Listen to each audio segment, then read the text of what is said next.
शिवसेना जिंदाबाद। पाणी आमच्या हक्काचं, नाही कुणाच्या बापाचं, पाणी आमच्या हक्काचं, नाही कुणाच्या बापाचं, पाणी आमच्या हक्काचं। वरळी परिसरातील नागरिकांनी गेल्या अनेक महिन्यांपासून अपुऱ्या व दूषित पाण्याचा सामना करत अखेर रस्त्यावर उतरावे लागले। शिवसेना ठाकरे गटातर्फे हंडा मोर्चाचं आयोजन करण्यात आलं होतं। मात्र मोर्चाच्या आधीच पोलिसांनी कार्यकर्त्यांना नोटिसा पाठवत मोर्चा थांबवण्याचा प्रयत्न केला। यावेळी कार्यकर्त्यांनी ठिय्या आंदोलन छेडलं आणि काही काळ तणावाचे वातावरण निर्माण झाले। अखेर काही कार्यकर्त्यांना पोलिसांनी ताब्यात घेतले। मात्र आमदार, महिला उपनेत्या व स्थानिक नगरसेवकांच्या शिष्टमंडळाने जी दक्षिण प्रभागाच्या सहाय्यक आयुक्त मृदुल अंडे यांची भेट घेत निवेदन दिले। या बैठकीत पाण्यासह इतर कामाचे मुद्दे उपस्थित केले। वरळी परिसरातील नागरिकांना मिळणाऱ्या अपुऱ्या आणि दूषित पाण्याच्या समस्येवरून आज शिवसेना ठाकरे गट आक्रमक झाले। मागील अनेक महिन्यांपासून तक्रार करूनही पालिका प्रशासनाने दुर्लक्ष केल्याने अखेर हंडा मोर्चा काढण्याचा इशारा दिला होता। मात्र मोर्चाच्या आधीच पोलिसांनी ठाकरे गटाच्या कार्यकर्त्यांना नोटिसा बजावत जमावबंदीचे उल्लंघन केल्यास कायदेशीर कारवाईचा इशारा दिला। मुंबई पोलीस आयुक्तांच्या आदेशानुसार 15 ते 29 एप्रिल दरम्यान संपूर्ण शहरात जमावबंदी लागू असून कायदा सुव्यवस्थेला बाधा पोहोचल्यास जबाबदारी आयोजकांची असेल असा स्पष्ट इशारा नोटिसीत देण्यात आला।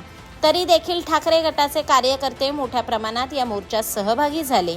प्रशासनाच्या विरोधात घोषणाबाजी करत मोठा गोंधळ घालत ठिय्या आंदोलन केले।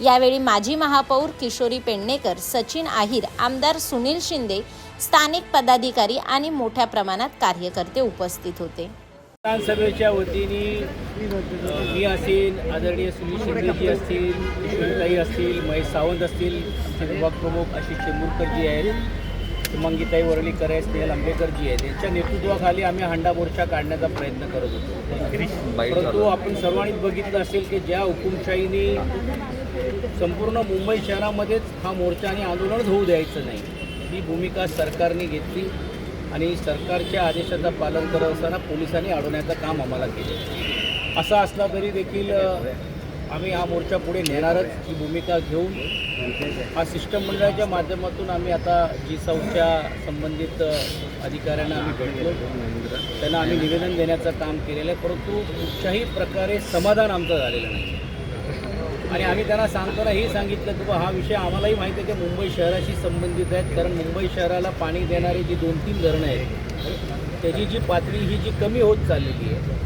ती पातळी वाढवण्यासाठी 6,500 कोटी रुपये खर्च केले असते तर आम्ही कदाचित प्रशासन आणि शासनाचं स्वागत केलं असतं। 6,500 कोटी रुपये कॉन्क्रिटीकरणच्या नावाखाली आपल्या जवळच्या लोकांना मलिदा देण्यासाठी वापरलेले आहेत, ही दुर्दैवी गोष्ट आहे। डिसेलेशनचा पाणीच्या बाबतीतला समुद्राचं पाणी हा चांगल्या रीतीने प्युरिफाय करून करायचं असं गव्हर्नमेंट ऑफ इस्रायलबरोबर महानगरपालिकेने केलेला करार आहे, त्याची गेल्या 2-3 वर्ष चर्चा झाली नाही, त्यासाठी एकही रुपयाची निधीची तरतूद नाही आणि मुंबईकरांवरती हा पाणीचा संकट येणार आहे हे लक्षात असताना पण देखील कुठच्याही प्रकारे शासनाने आणि प्रशासनाने काळजी घेतलेली नाही। त्याचा जाब विचारण्यासाठी संपूर्ण मुंबई शहरामध्ये आदरणीय पक्षप्रमुख उद्धवजी आणि आदरणीय युवा नेतृत्व आदित्यजींच्या सूचनेनुसार संपूर्ण मुंबई शहरामध्ये आम्ही हा निवेदनाच्या माध्यमातून हंडा मोर्चा घेऊन जाण्याचं काम आम्ही करतोय।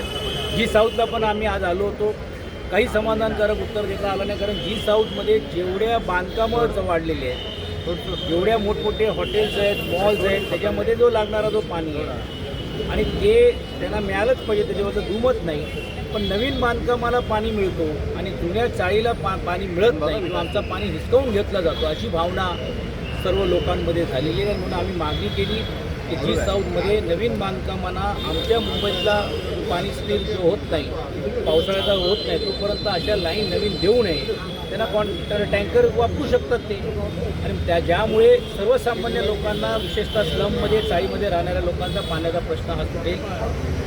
जे पाण्याची अनेक अडचणी होती तेही देखील नगरसेवक किंवा माजी महापौर ताईंनी आणि सर्वांनीच मांडण्याचं काम केलं। कंटेमेशनसाठी एक लवकर फ्लाईंग स्क्वॅड तयार करावा अशी आम्ही मागणी केलेली आहे आणि कंटेमेशनच्या बाबतीत आणि इतर गोष्टींसाठी ताई होती।